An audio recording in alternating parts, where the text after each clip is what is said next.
¿Cuál fue la reacción del maestro ante la respuesta del cabildo?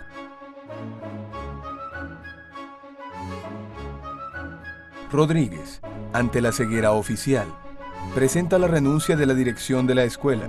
Se siente decepcionado. La torpeza lo hiere más que el enfrentamiento agresivo. Para él, no valía la pena trabajar para continuar en ruinas.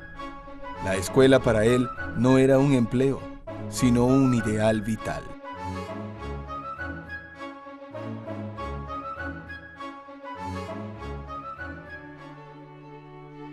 A raíz de la renuncia, el maestro busca otras zonas de acción en acuerdo con sus ideales y convicciones. Aparece entonces lo que había en él de político. Integra conspiraciones secretas contra el régimen colonial.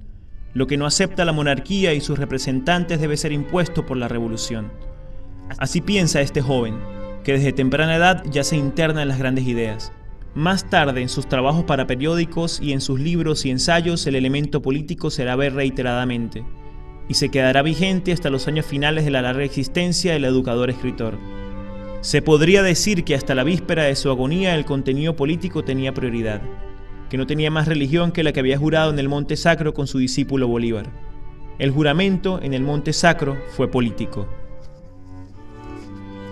Desde 1794, un grupo de personajes de la colectividad de La Guaira se vienen reuniendo sigilosamente para discutir cuestiones políticas. José María España, inteligente y distinguido, se empeña en fusionar con este objeto a individuos de distintas capas sociales. Con él participa en iguales empeños don Manuel Gual, capitán retirado, diestro en el idioma francés e inglés. El grupo, que paulatinamente ha derivado hacia la conspiración, incluye vascos, catalanes, aragoneses y canarios. Los venezolanos, aparte de Gual y España, están representados por pardos, mayormente mulatos. En Caracas se generaron pequeños grupos que se reunían para conspirar en el contexto de la rebelión. Entre estos se hallaba Simón Rodríguez. En ese ambiente ya puede hablar sus verdades políticas y pregonar sus convicciones de lector de Rousseau y de Voltaire.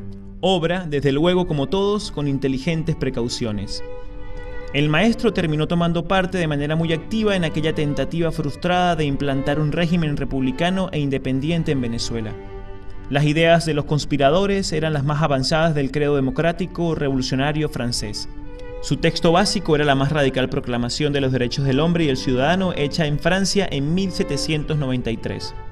Los dos primeros artículos del texto impreso que le fue incautado a los conspiradores decían, como un estampido en medio del presagioso silencio del orden colonial: el objeto de la sociedad es el bien común.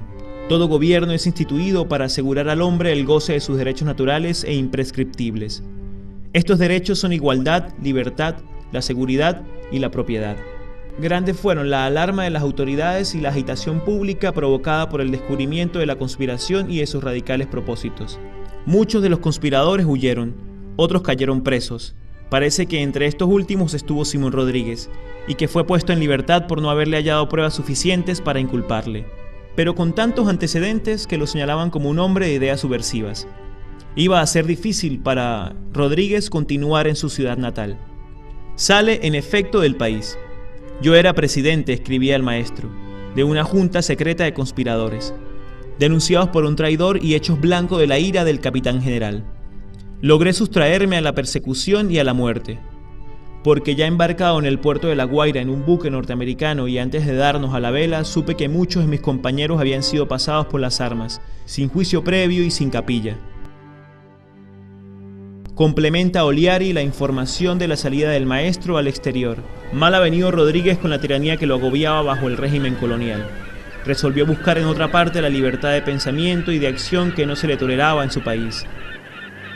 Como consecuencia no pasará por España nunca. Será el país vedado en sus correrías por Europa. Su criterio respecto a la península era el mismo que el del Libertador.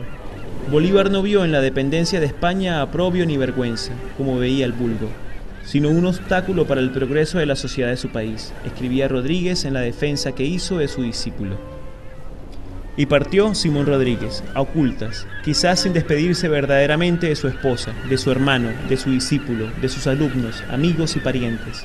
Las playas de La Guaira y la imagen de Caracas se borraban en su vista para siempre.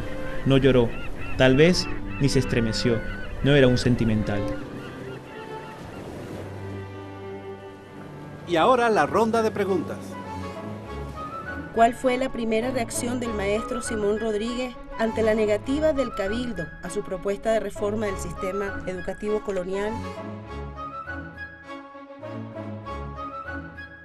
Rodríguez, en medio de la decepción producida por lo obtuso de la respuesta del Cabildo y en sintonía con sus inclinaciones políticas e ideológicas, decide conspirar y se une al proyecto democrático e independentista propuesto por Gual y España.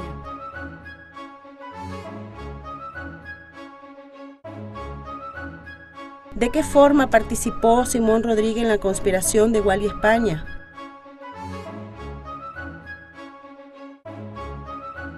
Se sabe que estuvo a la cabeza de una junta secreta de conspiradores, la cual fue traicionada por uno de sus miembros, poniendo en peligro la vida del maestro y la de muchos de sus compañeros.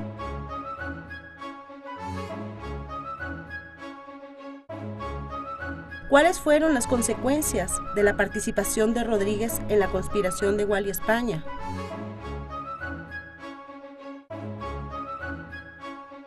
En resumen, el maestro tuvo que huir en una embarcación norteamericana y despedirse para siempre.